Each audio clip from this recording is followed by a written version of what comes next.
Have you ever wondered how successful investors handpick the right stocks and the successful stocks to buy? It's not just luck. There's actually a logic and a process behind it. And today, I'm going to be sharing with you the 3-step process that you can take as a beginner to choose your first winning stock.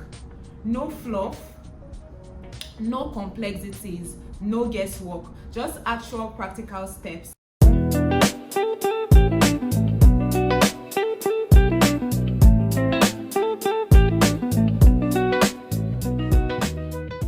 Hi guys, welcome to my YouTube channel.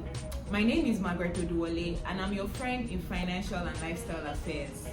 So today, I'm going to be sharing with you the steps that you can take to handpick and to select the right stock to buy. Stock that will bring you good returns over time.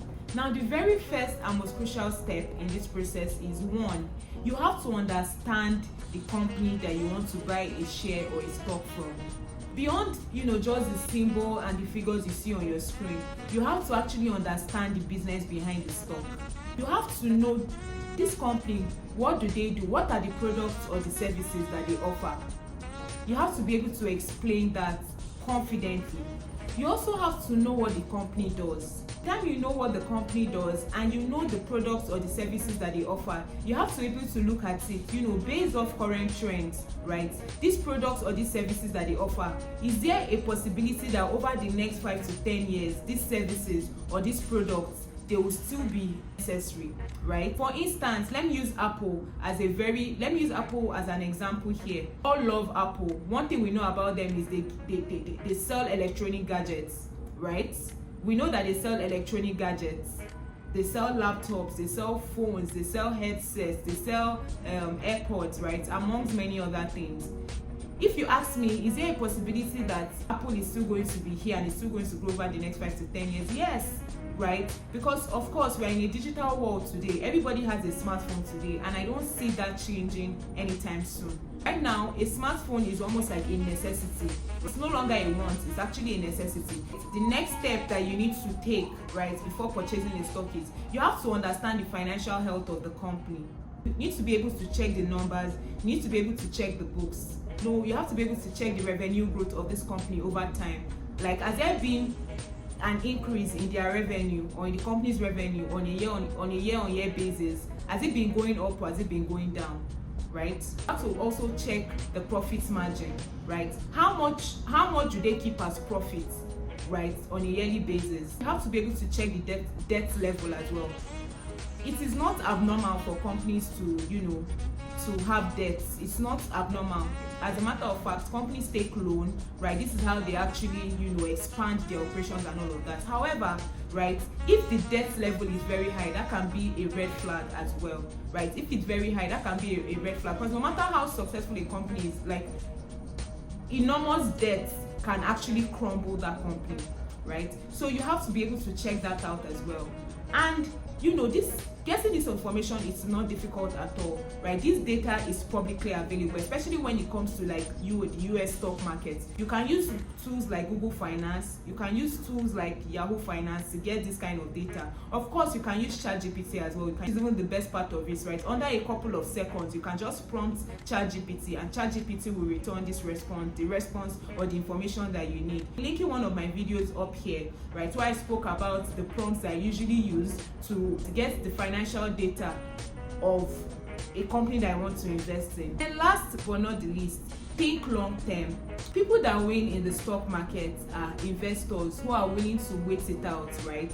People who are willing to allow time work for them.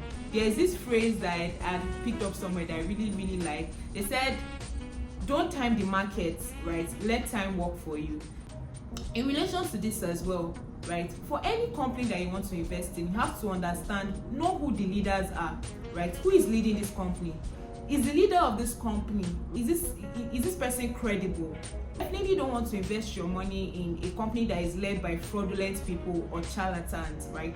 You want to make sure that the people who are leading this company, right, especially if you're going to be putting your money there, you have to make sure that the people who are leading the company are people who are credible and people who are trustworthy. And then you have to check, does this company have a competitive advantage like innovation or brand loyalty, right? I mean, for Apple, I will not say they are the most innovative company. However, one thing that they have, there are a lot of companies do not have, is brand loyalty. That's one thing they have going on for themselves. I give it to them. I mean, Apple releases a phone every year. Sometimes the difference is not even, there's not much of a difference, but people will still rush, people will still buy. When I think of innovation, I think of Amazon. I mean, look at Amazon, right? Amazon is in the e-commerce industry, right? Amazon, they are also in the tech industry as well. They are in cloud. So when I think about a company that is innovative, I definitely would think of Amazon. There's AWS, there's Kindle, owned by Amazon. There's, of course, the popular Amazon e-commerce store as well that we all know, right?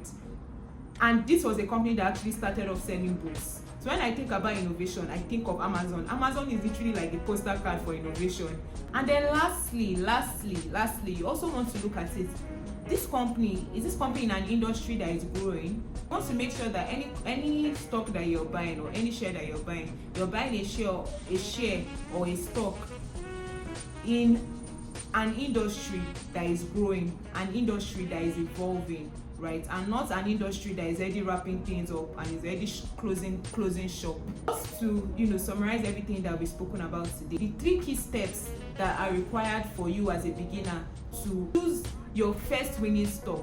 Number 1, you have to understand the business, right? Understand the business or understand the company that you want to invest in. Check the company's financial health. Number 3, think long term. Play the long game and not the short game. Alright guys, that brings me to the end of my video today. Thank you so much for watching.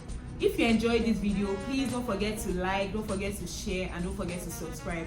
I'll see you in my next video. Bye.